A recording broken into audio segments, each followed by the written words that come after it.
Yo, what's up, family? What's up, friends? This is not financial advice. I just want to talk to my family and friends a little bit about investing today. Everything isn't about a trade, because even if you're successful as a trader, I feel like you should be investing some of that money that you're winning.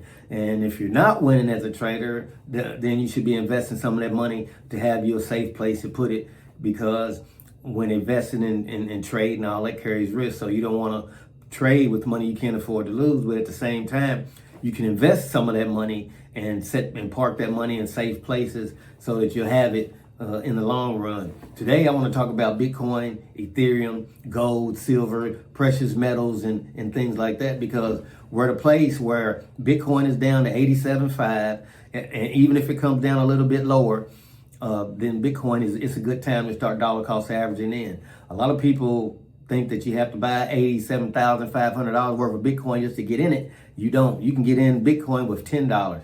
You can get in Bitcoin with whatever money you have and start a crypto position.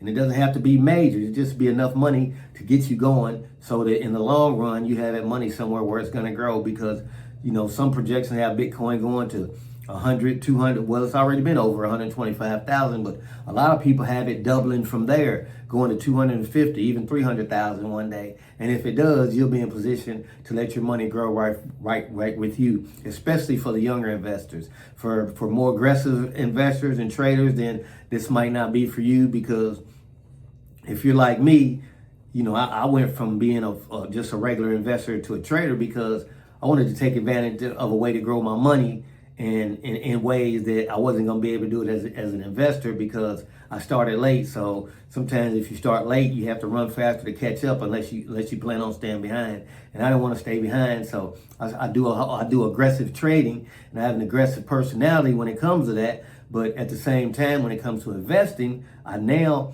have investments that are working for me when I'm not trading. So if trading doesn't work out, which I think is going to work out, I've been in it 5 years, and after 5 years, I finally become a profitable trader. So be that as it may, I still like to invest some of that money, because at any moment the market could go against you as a trader and just wipe you out, and you have to start from ground zero. But if you have that money invested, starting from ground zero won't be so bad. So Bitcoin at 87.5 is a good place to start dollar cost averaging in.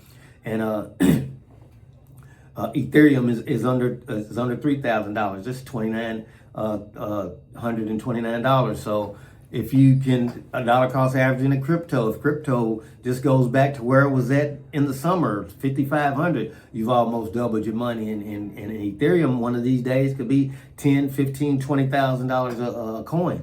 So at $3,000, and if it drops under $3,000, even if it drops lower, I would just add to my position. And like I said, it's a place where I plan to dollar cost average in to park my money. Not only is it going to be safe, because I'm not scared of crypto, it's going to grow, because it's not going anywhere anytime soon. And as an OG, I want my money to grow at a decent rate, but I also want it to grow at a safe rate if I'm not trading that money. So think about dollar cost averaging into Ethereum and Bitcoin as your crypto plays. And if you want precious metal, gold and silver are bound to pull back. I wouldn't recommend buying gold right now, because gold is at all-time highs, and silver not very, very, very long ago, silver was $10, $15,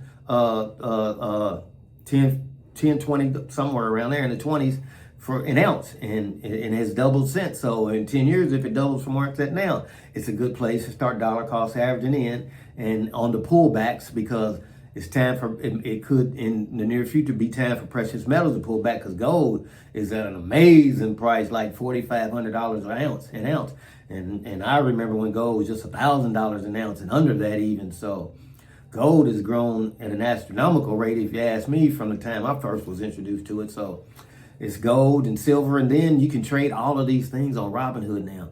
Robinhood has become a go-to for almost every kind of trading, buying, selling, even gambling that you could possibly think of. And Robinhood stock is at 118, and I remember Robinhood at $30 earlier this year, but now it's all the way almost $120, a $90 difference. So if Robinhood continues to grow with crypto and gold and broaden their scope, making their charts better, making their platform better, offering more services and more exchanges, more things to exchange and trade, then Robinhood is setting up to be one of the biggest fintech companies out there. So you can put Robinhood on your radar along with the crypto and because Bitcoin is at 87.5, you know, and like I said, that's down almost $50,000 from where it was at. So over $50,000 from where it was at.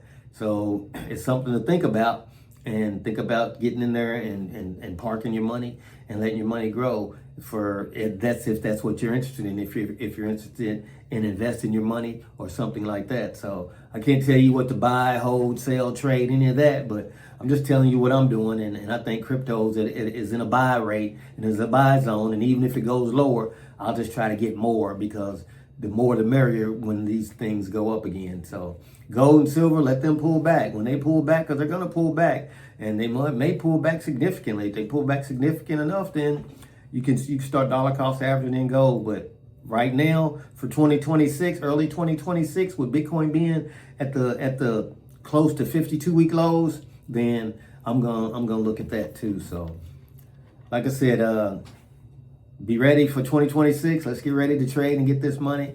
I'll be back later or tomorrow with my weekend video to get ready for Monday with the charts and the plays that I'm thinking about trading, the trades that I'm thinking about making. Of course, I trade options and invest too. So if you're looking for some action as far as on the option front, I'll be back with a video and my top 3 stocks for this week. I'll put that out later tonight to come out tomorrow. And get ready, man. Get ready to get this money. With that being said, I'm out of here. Peace.